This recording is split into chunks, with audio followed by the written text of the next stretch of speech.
The scent of roasted coffee beans and fresh pastries drifted through the air as Jamal stepped into the cozy little restaurant on the corner of Maple and Fifth.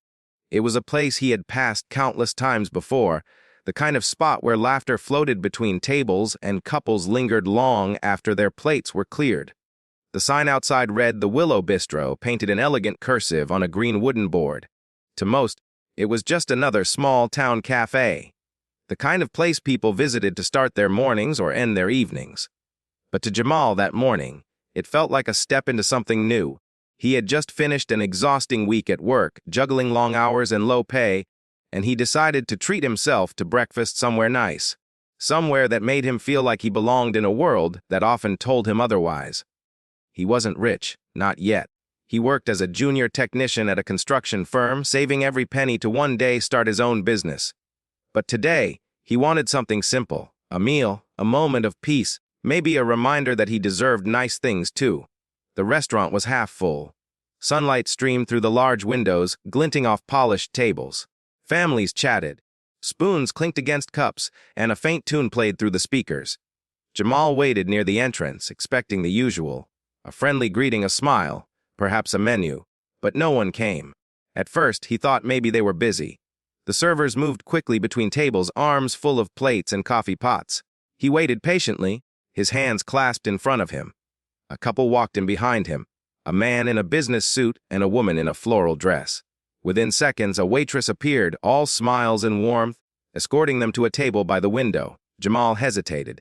Then he cleared his throat softly and took a small step forward. Still nothing. Minutes ticked by, each one stretching longer than the last. A few people glanced his way, then quickly looked back down at their meals. He could feel the shift, that invisible current that moves through the air when someone realizes they are being watched, but not welcomed. Finally, he caught the eye of one of the waitresses. She was young, no older than 20, her hair tied neatly back. For a moment, her smile faltered when she saw him. Then she turned away, whispering something to another server. The two exchanged a look, one that needed no words. Jamal's stomach tightened. He had felt that look before. The quiet dismissal. The unspoken message, "You don't belong here." He waited another moment, trying to convince himself he was overthinking it. Maybe they were short-staffed. Maybe the hostess had stepped away. Maybe it wasn't about him. But then, the other server approached the counter and spoke to the manager. A tall man in a crisp shirt, sleeves rolled up to his elbows. The manager glanced in Jamal's direction, his expression hardening instantly. He walked over, his footsteps echoing against the tile floor. Jamal straightened up, offering a polite nod. But the man didn't return it. Instead, he leaned slightly forward and spoke in a tone that carried across the room, low but sharp. He gestured toward the door, then toward the private dining section near the back, as if to say, "Not here." Jamal froze. Every conversation in the restaurant seemed to quiet just slightly, though no one looked up. The air felt heavier now, pressing against his chest. He could hear the faint hum of the ceiling fan, the distant clatter of dishes, the sound of someone stirring their coffee. He wanted to ask why. He wanted to demand an answer, but the words caught in his throat. The manager's expression didn't change. It was the same one he'd seen on faces all his life. The look that said, "You're not the kind of person we serve here." For a long moment, Jamal didn't move. He just stood there, feeling the weight of humiliation settle over him like a shadow. Then, without a word, he turned and walked out. The cool morning air hit his face as he stepped onto the sidewalk. Behind him, laughter resumed, the door closing softly as if sealing him out of the world within. He stood there for a few seconds, staring at the restaurant's windows, the ones that reflected the sunlight and hid the people inside. He could see faint silhouettes through the glass, smiling faces, raised cups, the manager moving from table to table like nothing had happened. His chest burned. It wasn't the first time something like this had happened. But somehow, this time hurt differently. Maybe because he had walked in with hope, not for acceptance, but for normalcy. He didn't want special treatment. He just wanted to sit, order breakfast, and be treated like a customer. But instead, he had been reminded, in the quietest, cruelest way, that to some people his skin was still a boundary. He walked aimlessly for a while, trying to shake it off. The city around him was busy and indifferent, everyone rushing to their own destinations. But his thoughts stayed heavy. Each step echoed with a silent vow forming deep within him, a promise born not of anger, but of resolve. He didn't know how or when, but something in him shifted that morning. The humiliation had lit a spark, small, steady, and fierce. He knew he would never forget that man's face, that tone, that restaurant. He didn't want revenge, not in the way most people think of it. What he wanted was something greater. To rise so high above the insult that one day, the memory of it would serve only as fuel. By the time he reached his apartment, the spark had already turned into a quiet flame. He sat at his desk, opened his worn notebook, the one filled with business ideas, sketches, and dreams, and wrote down 3 words in the middle of a blank page: the Willow Bistro. He underlined it twice. That was the moment it began, the transformation. The long, grueling, miraculous climb from rejection to redemption. Jamal didn't know it yet, but one day, the same restaurant that turned him away would serve hundreds under his ownership. And the same man who had humiliated him would stand across from him, eyes wide with disbelief. But that day was still far away. For now, all he had was a broken morning and a dream waiting to be built from the ashes of his pride. The following weeks unfolded like a blur of exhaustion, reflection, and quiet determination. Jamal's mind refused to rest. Even as he clocked into his daily shift at the construction firm, his thoughts circled back to that morning at the Willow Bistro. The humiliation replayed in flashes, the sidelong glances, the hushed whispers, the manager's cold expression. But instead of letting the memory consume him, Jamal began to feed off it. What had once burned like shame now began to harden into something sharper: ambition. Each night, after long hours at work, he came home to his small apartment and sat by the flickering light of his desk lamp. Papers covered every inch of his table: notes, sketches, business ideas, menus, even hand-drawn layouts of restaurant spaces. He spent hours researching how restaurants were financed, what licenses they required, how management worked, what made small businesses succeed or fail. He started keeping track of everything he spent. He canceled subscriptions, cooked every meal at home, sold old electronics he no longer used. Every dollar went into a separate account, his freedom fund. But dreams, he quickly learned, didn't thrive on passion alone.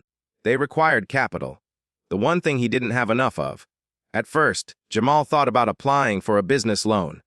But his credit wasn't ideal, and banks were reluctant to fund a first-time restaurant owner without collateral. Rejections piled up faster than his paychecks.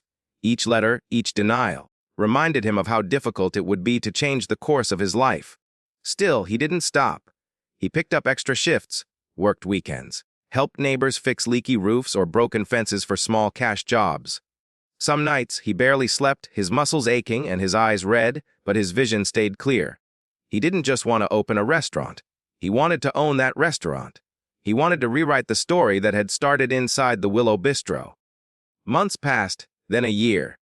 Slowly, painfully, his savings grew. It wasn't enough, but it was something. He took business courses at the community college in the evenings, sitting among younger students and scribbling notes furiously as instructors lectured about entrepreneurship, marketing, and leadership. While others studied theory, Jamal studied people. On weekends, he'd visit different restaurants, not as a customer this time, but as an observer. He paid attention to how staff treated guests, how managers moved between tables, how lighting, music, and menu design influenced the mood. He noticed everything: the small gestures that made customers feel welcome, and the subtle mistakes that made them leave. Every observation was another lesson. Every detail became part of his plan. One rainy Saturday afternoon, as he sat near the window of a small café sketching ideas in his notebook, a familiar sign caught his eye across the street: the Willow Bistro. He hadn't been back since that day. The sight of it still stirred something deep inside him, a mix of anger and defiance, but also resolve. The restaurant looked the same: the green sign, the warm lights inside, the same manager greeting customers with that same insincere smile. But there was something different this time: a paper taped to the window. Far sell Jamal's heart skip. He read it again, disbelief tightening in his chest. The sign was small, handwritten, but unmistakable. Beneath it, a phone number. He stood there, frozen for several seconds, his umbrella forgotten as rain trickled down his face. The world seemed to fade into silence. After all this time, all the long nights, the saving, the planning, the opportunity had appeared, like destiny had been waiting for him to be ready. He took a shaky breath and pulled out his phone. His fingers hovered over the keypad before he forced himself to dial. The call connected. The voice on the other end was calm, polite, a real estate agent representing the owner. Jamal asked about the listing, about the price, about the reason for selling.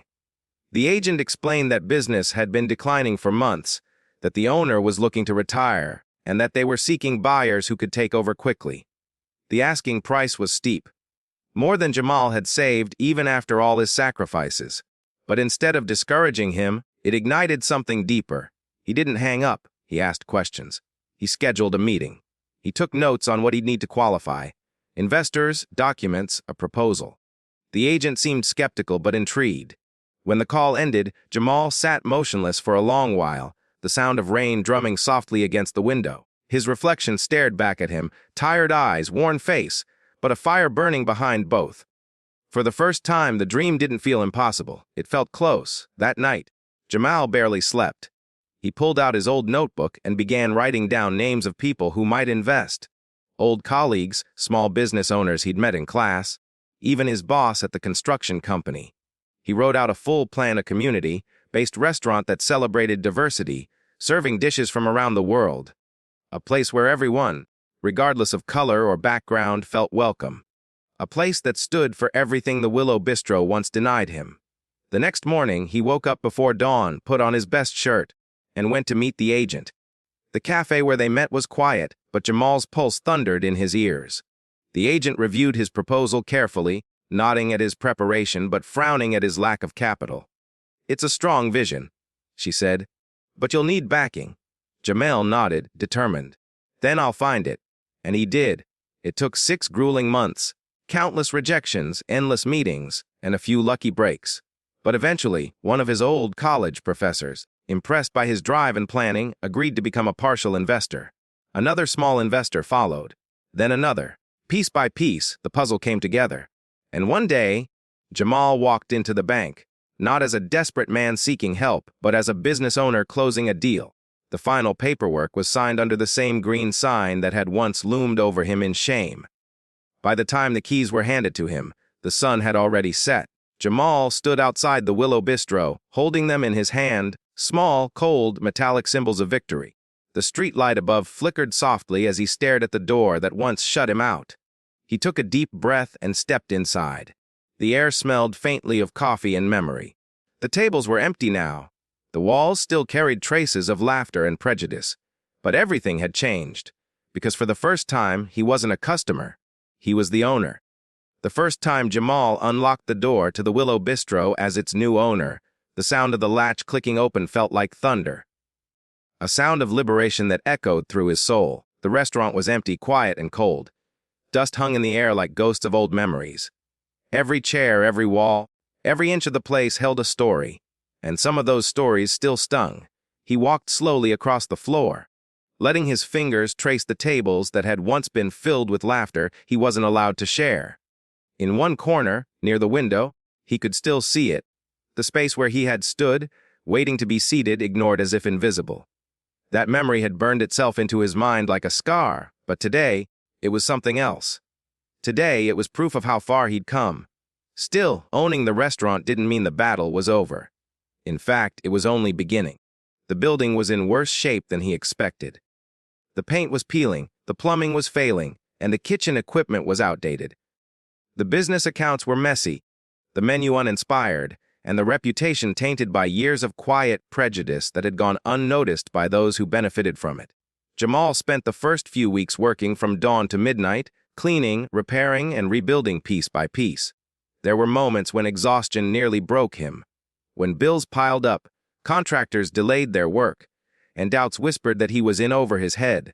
But every time he felt close to quitting, he would look at that front window, the one where the "For Sale" sign had once hung, and remind himself why he started.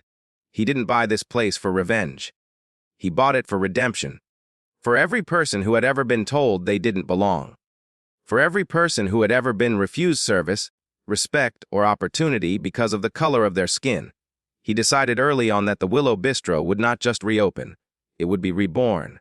The first major change was the name. The old sign came down one afternoon as the sun set behind him.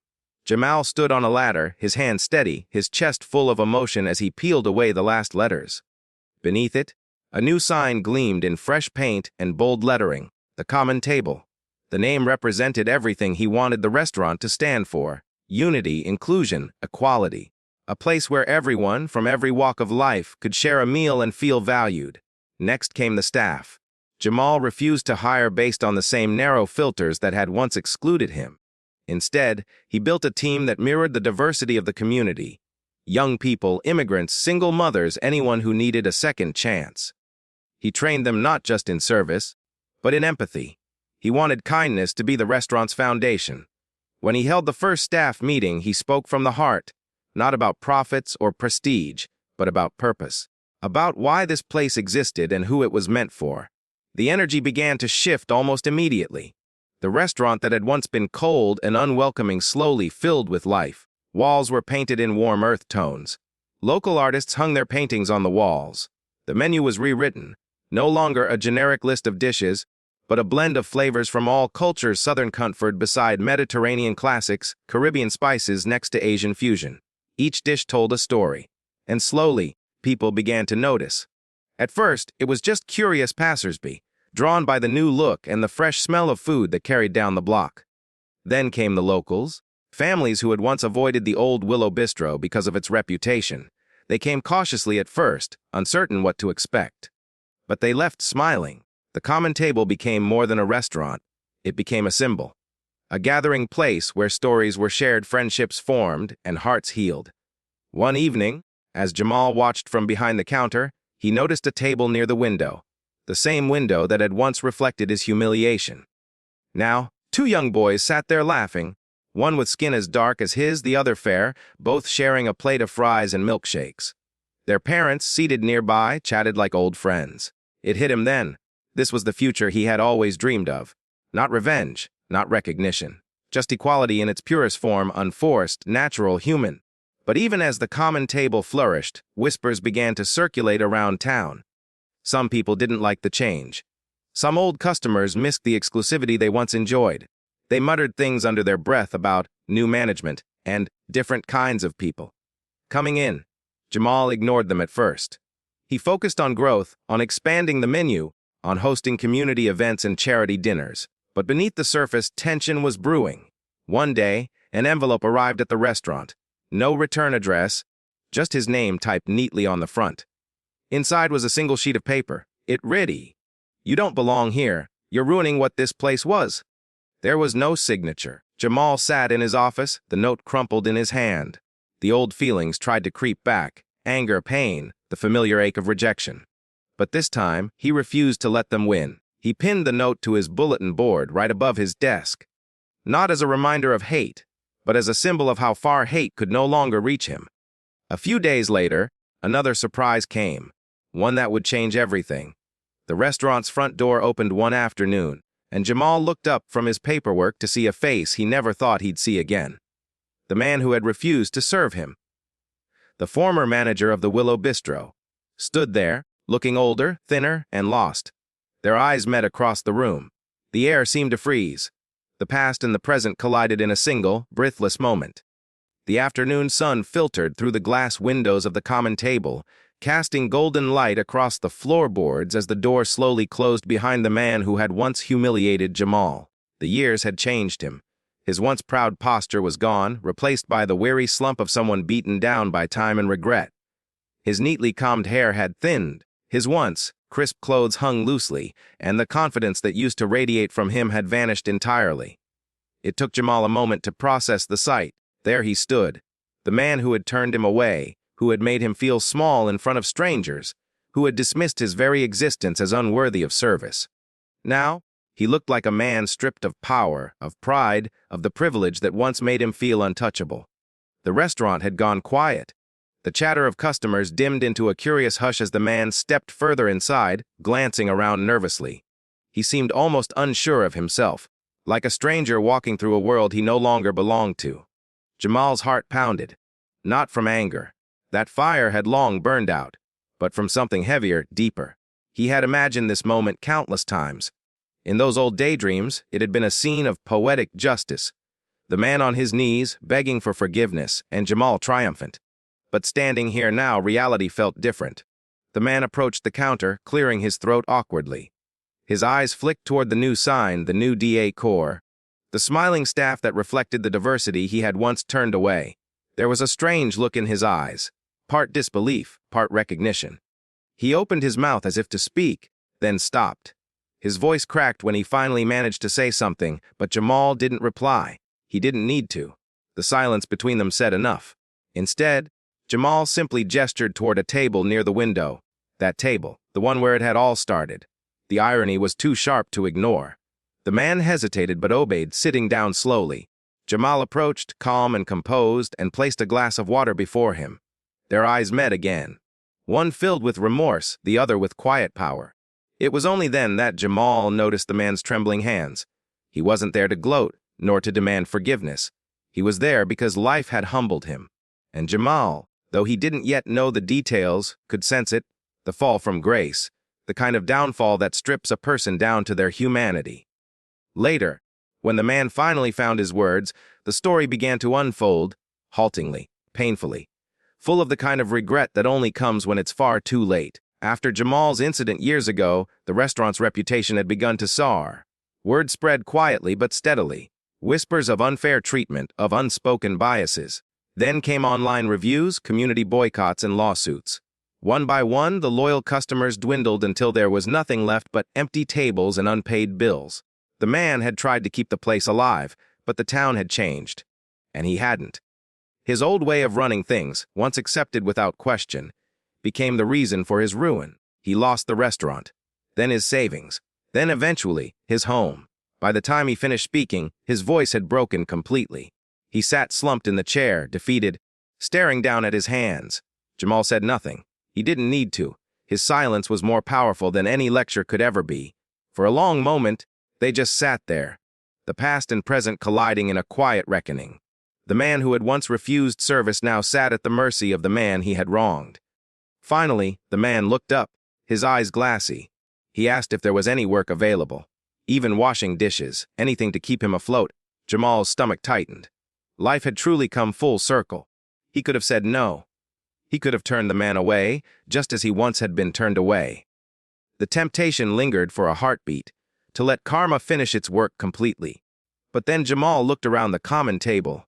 At the smiling staff, the laughter, the families of every background sharing meals. This place wasn't built on vengeance. It was built on healing. And perhaps this moment wasn't about revenge either. It was about closure. He nodded once and told his manager to find the man a position, not as punishment, but as a final lesson. When the man realized what had just happened, tears welled in his eyes. He looked both relieved and ashamed, the way only a person facing their own past can look.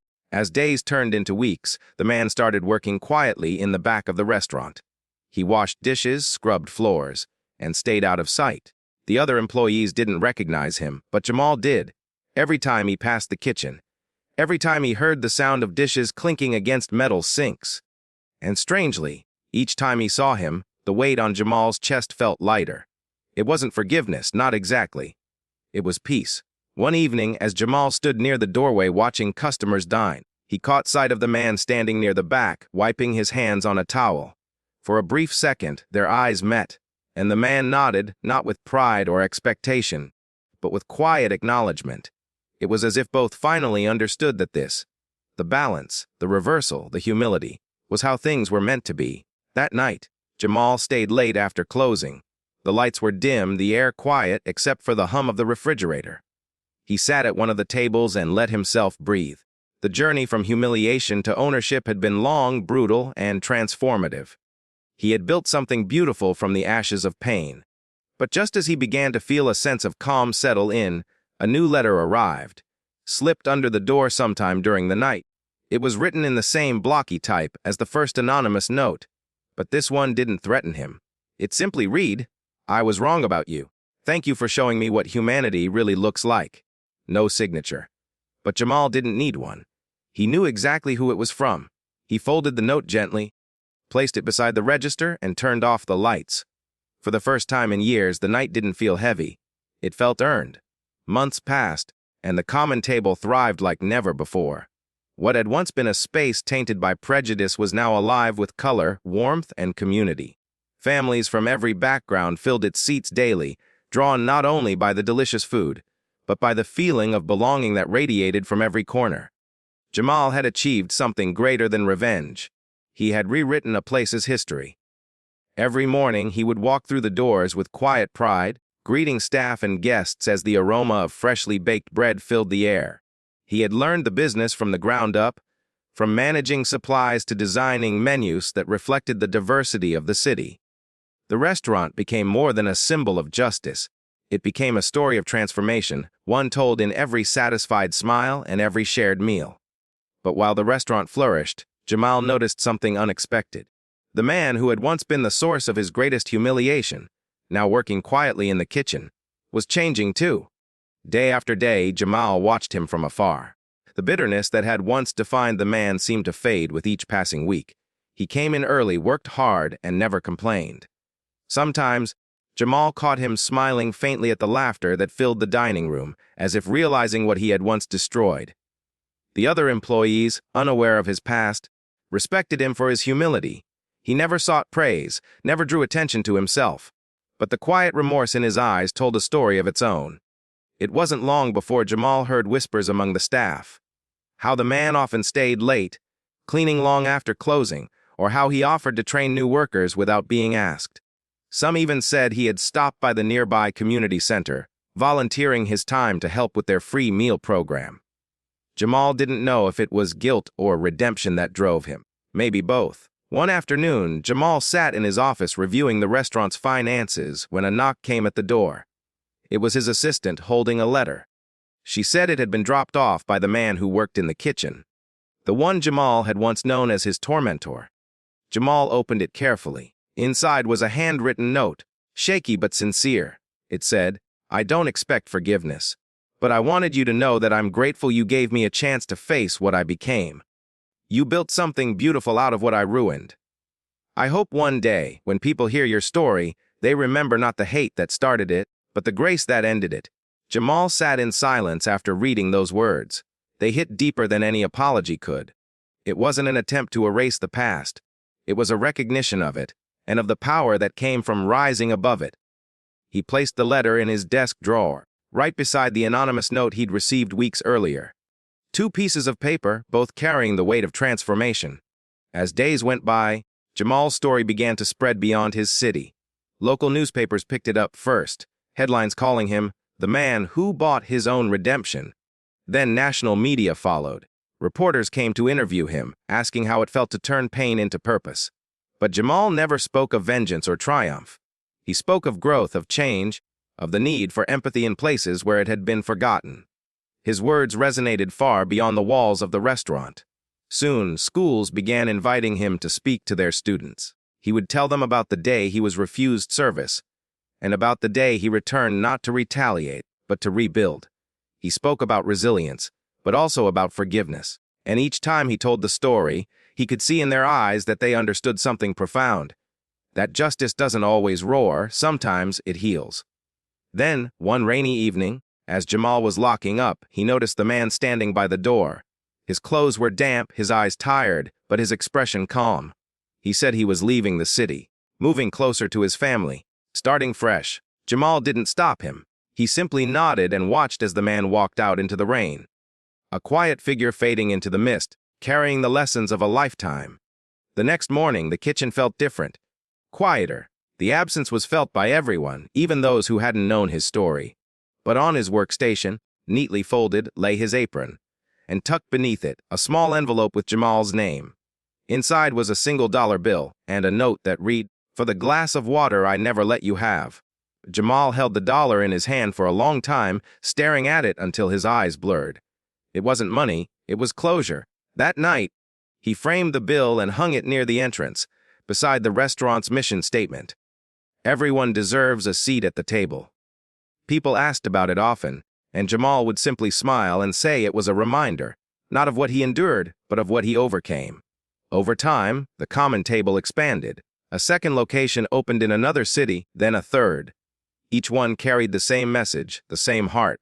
Jamal hired staff from underrepresented backgrounds, offered mentorship programs for young chefs of color, and made sure every employee understood the story behind the name. He wasn't just running restaurants anymore. He was creating legacies, places where no one would ever be made to feel less or unseen or unworthy again. Still, every so often, Jamal would look at the framed dollar and think about how far he had come. From the young man humiliated for his skin to the entrepreneur who turned pain into purpose. He had lived every version of himself and learned from each one. And yet, he knew his journey wasn't over. Because justice, in its truest form, isn't just about one victory. It's about continuing to create spaces where dignity wins every day. That night, as he stood by the window, watching people of all backgrounds dine together, laughing and sharing stories, Jamal felt something settle deep within him. A sense of peace that came not from revenge, but from understanding. But just when it seemed his story had found its ending, a new opportunity arrived, one that would take his message far beyond the walls of the common table. A letter from the city council invited him to join their business diversity board, to help shape policies ensuring fair treatment and equal opportunity for all. As Jamal read the letter under the soft glow of the restaurant lights, he smiled. The boy they once refused to serve had not only bought the restaurant, he was now being asked to help rewrite the rules. Years had passed since that fateful day when Jamal first stepped into the restaurant that had once turned him away. Time had reshaped not only the city around him, but also the man he had become. The scars of his past were still there, but they no longer burned. They had transformed into reminders, marks of resilience, proof that dignity could outlast cruelty. The common table had become more than a restaurant. It was now a movement, a living symbol of what change could look like when it was driven by compassion rather than bitterness. The once humiliated young man was now a respected businessman, a mentor, and a community leader.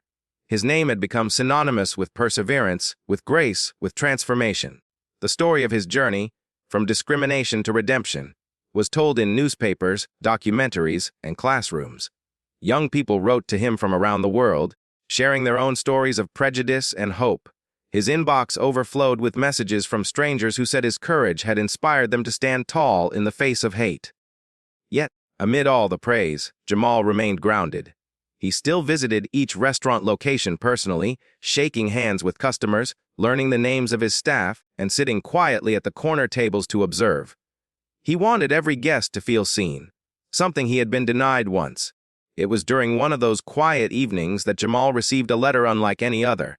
It was handwritten in an elegant script, sealed in a pale blue envelope. When he opened it, his breath caught. It was from the daughter of the man who had once refused him service. She wrote that her father had passed away a few months earlier. Before his death, he had spoken often about Jamal, about how that single act of kindness, hiring him when he least deserved it, had changed him completely.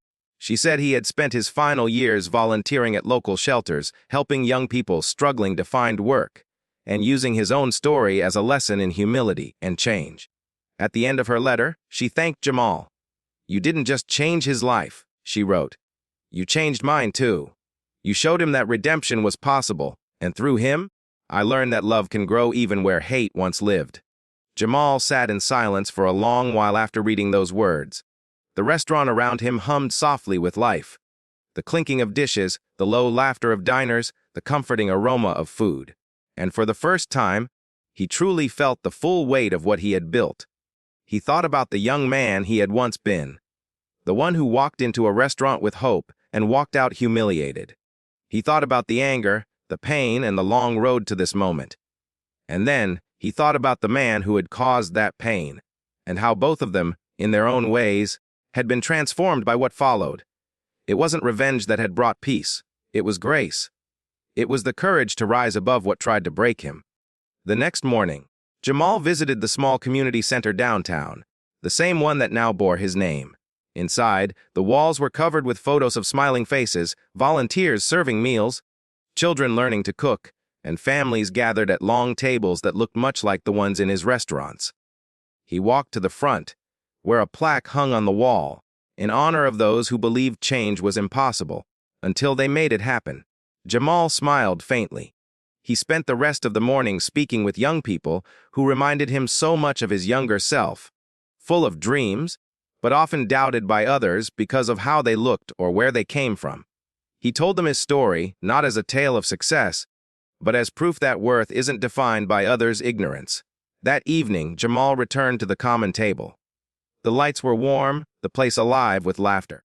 He walked to the wall where the framed dollar bill still hung, the one left by the man who had once refused to serve him. It had become a quiet symbol, known to every employee, respected by every visitor. Next to it now hung a second frame, the letter from the man's daughter. Together, they told the story of both sides of humanity, cruelty and compassion, failure and forgiveness. As he looked at them, Jamal realized that this was what true justice looked like. Not the destruction of one's enemies, but their transformation. Not vengeance, but understanding. He turned to glance around the dining room, the vibrant crowd, the mix of faces, the music of conversation. Every color, every background, every story, all gathered under one roof, sharing the same space, the same food, the same laughter. That was his victory. Not the ownership papers, not the fame, not the recognition, but this moment, this harmony, born from what was once a scene of hate. Later that night, as the last customers left and the lights dimmed, Jamal sat at his favorite table, the same one where he had once been refused service. Outside, rain began to fall softly, just as it had that first night years ago. He closed his eyes, listening to it tap against the windows. The world had come full circle. When he finally rose to leave, he glanced one last time at the framed dollar and the letter. He whispered a quiet thank you. Not to the man who wronged him, but to the version of himself who refused to give up, who turned humiliation into hope. As he locked up and stepped into the cool night air, he looked across the street where a new sign glowed faintly from a nearby building, the Common Table Academy, opening soon. It was a training program for underprivileged youth, giving them skills to work in hospitality, business, and management, created in Jamal's name. The legacy would continue. Jamal smiled, his reflection shimmering faintly in the rain-soaked window. He had been denied a seat once, but now he was building tables for others. Tables with endless seats, where everyone was welcome. And with that quiet thought, he walked away down the glistening street, the light from his restaurant fading behind him, but his story, his lesson, shining brighter than ever.